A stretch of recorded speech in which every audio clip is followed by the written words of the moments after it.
नमस्कार दोस्तों, स्वागत है आपका साइट फॉर वर्ल्ड के ऑफिशियल लर्निंग प्लेटफॉर्म पर, जहां स्टूडेंट्स और जॉब सीकर्स के लिए करियर, टेक्नोलॉजी और प्लेसमेंट से जुड़ी इंडस्ट्री ओरिएंटेड और प्रैक्टिकल नॉलेज दी जाती है।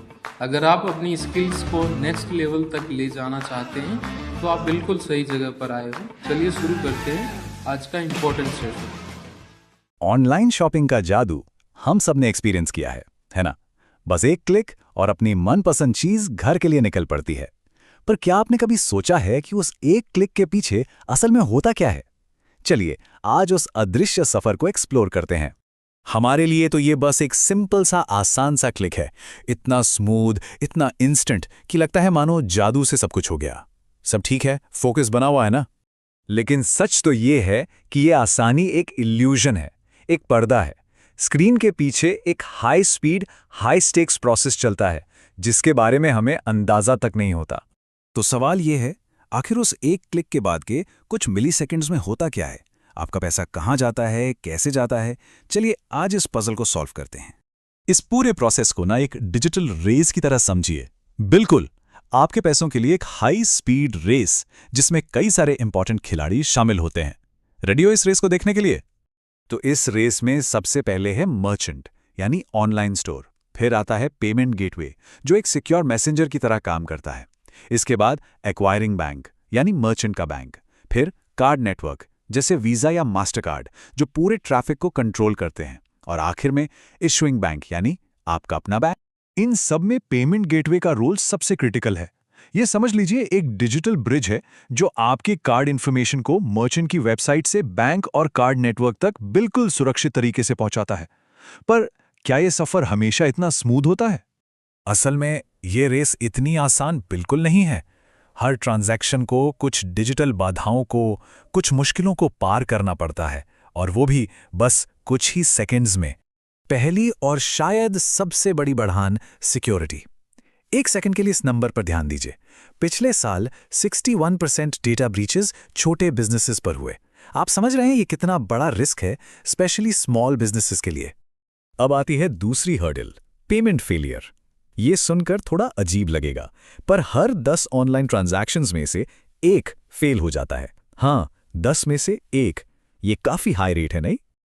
और इन फेल्ड पेमेंट्स की कीमत बिजनेसेस को एक साल में $118 बिलियन से भी ज्यादा का नुकसान होता है।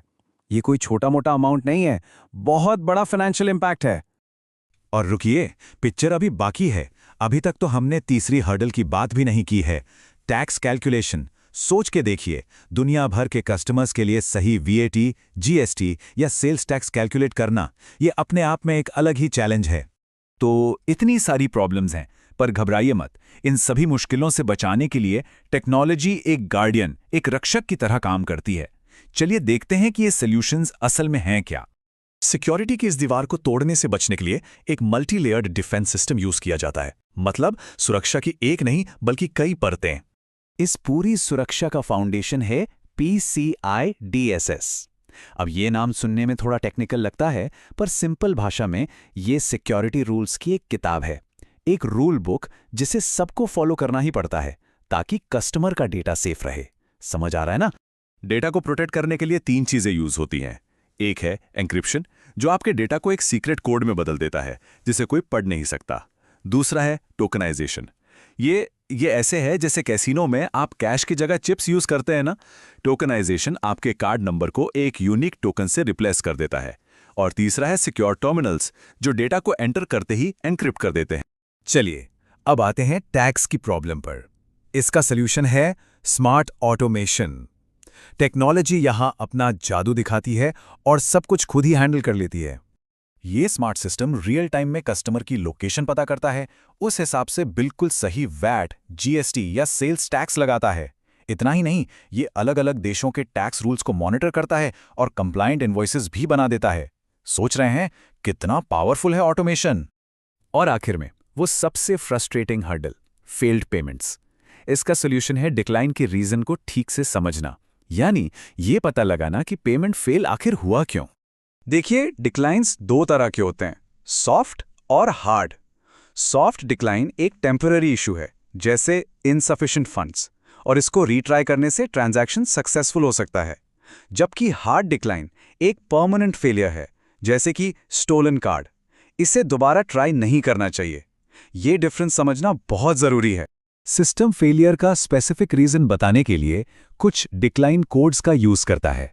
जैसे कोड 51 का मतलब है इनसफिशिएंट फंड्स, या कोड 14 का मतलब है कि शायद कार्ड नंबर गलत एंटर हो गया है। इन कोड से प्रॉब्लम को समझना और उसे ठीक करना काफी आसान हो जाता है।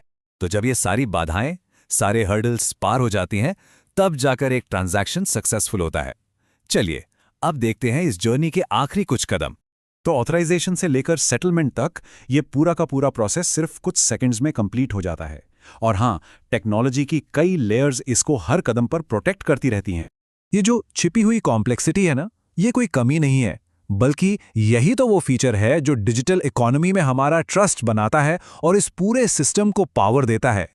तो अगली बार जब आपका पेमेंट चुटकियों में हो जाए, तो एक पल के लिए सोचना, क्या ये सिर्फ जादू है या ये इंसानों द्वारा डिजाइन की गई अब तक की सबसे तो हमारे चैनल को सब्सक्राइब कीजिए और वीडियो को अपने दोस्तों के साथ शेयर जरूर कीजिए।